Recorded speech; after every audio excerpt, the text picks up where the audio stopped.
बोलो श्री प्राणनाथ प्यारे की जय। कृष्ण कन्हैया लाल की जय। प्रणाम।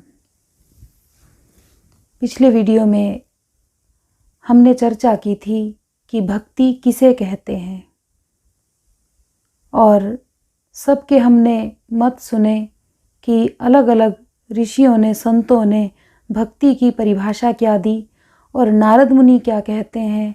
इसके पश्चात हमने महामति श्री प्राणनाथ जी क्या कहते हैं कि भक्ति किसे कहा जाता है। जो पूर्ण समर्पित परमात्मा को हो जाए, भक्ति उसे कहते हैं। भक्ति होनी चाहिए तो अनन्यता के भाव से होनी चाहिए। अनन्यता यानी कि एक की उपासना करना, व्यभिचारी भक्ति ना हो। महामति श्री प्राणनाथ जी ने एक स्थान पर कहा है, पतिव्रतापणे सेविये ना थाइये वैश्याजेम, अर्थात अनन्यता के भाव से ही भक्ति होती है। परमात्मा के प्रति प्रेम की अभिव्यक्ति करना ही भक्ति होती है। अपने प्रेम को अभिव्यक्त यानी कि किस प्रकार से प्रदर्शित किया जाए कि हम परमात्मा को प्रेम करते हैं, तो उसका एक नाम दे दिया गया कि वो नाम है भक्ति। भक्ति के द्वारा ही हम उस प्रभु को प्रसन्न कर सकते हैं। वैसे तो सुनने में ये शब्द कितने अलग लगते हैं, भक्ति, भजन, साधना, परंतु तीनों का अर्थ एक ही है, या फिर कहें प्रेम।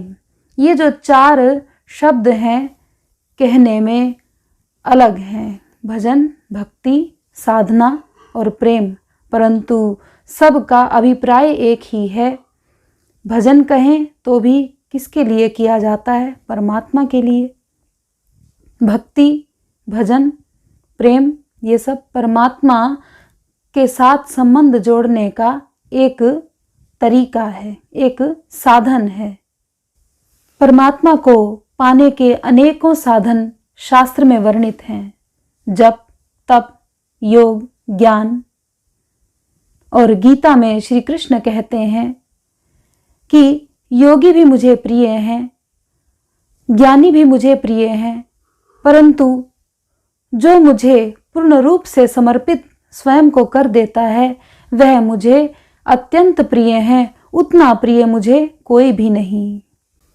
श्रीमद् भागवत ने भी कहा है, जो विषयों का निरंतर स्मरण करता है उसे विषयों की प्राप्ति होती है, और जो निरंतर परमात्मा का स्मरण करता है उसे परमात्मा की प्राप्ति होती है।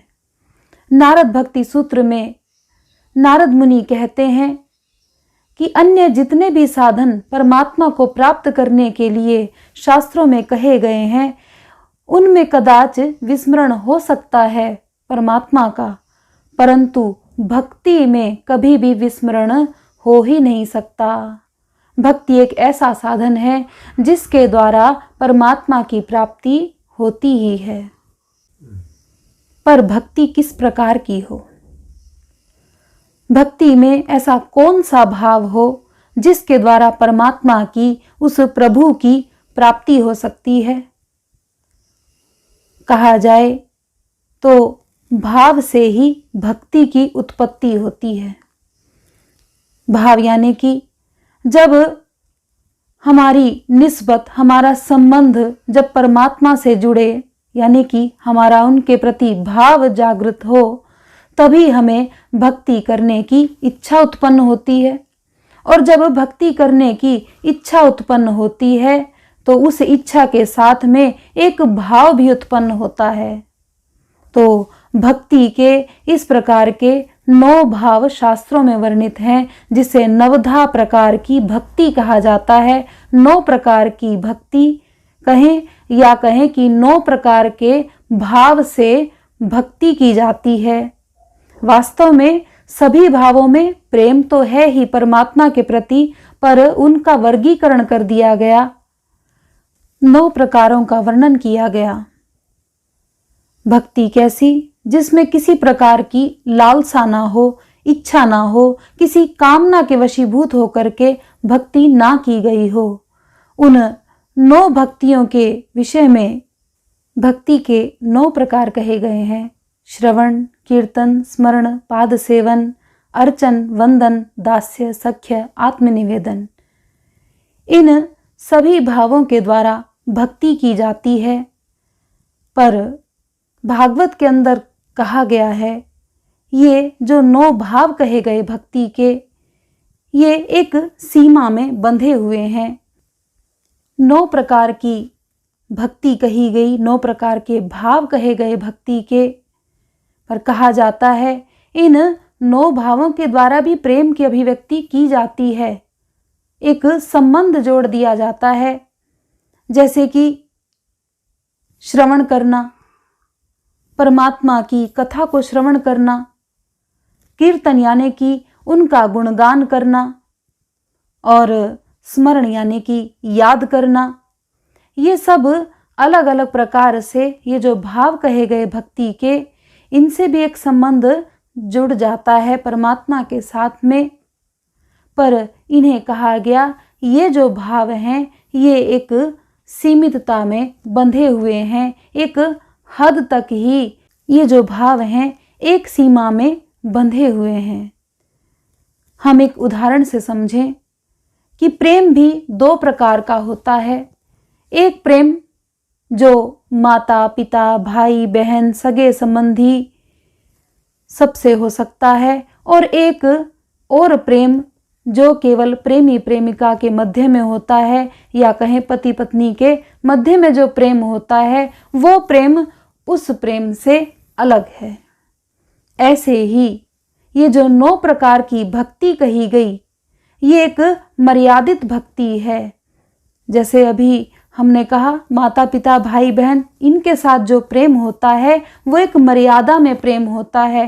पर जो प्रेम एक प्रेमी प्रेमिका के मध्य में होता है, अथवा पति पत्नी के मध्य में जो प्रेम होता है, वो मर्यादा में नहीं कहलाता, वो मर्यादित प्रेम नहीं कहलाता।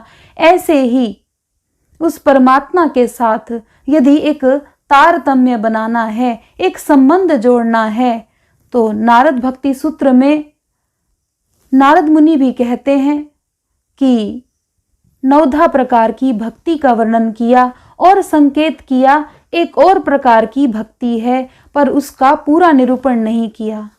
महामति श्री प्राणनाथ जी ने 10वीं प्रकार की भक्ति के बारे में वर्णन किया है, जिसका उल्लेख भागवत के अंतर्गत आता है। सब पढ़ते हैं, अध्ययन करते हैं, पर उस पर ध्यान नहीं देते।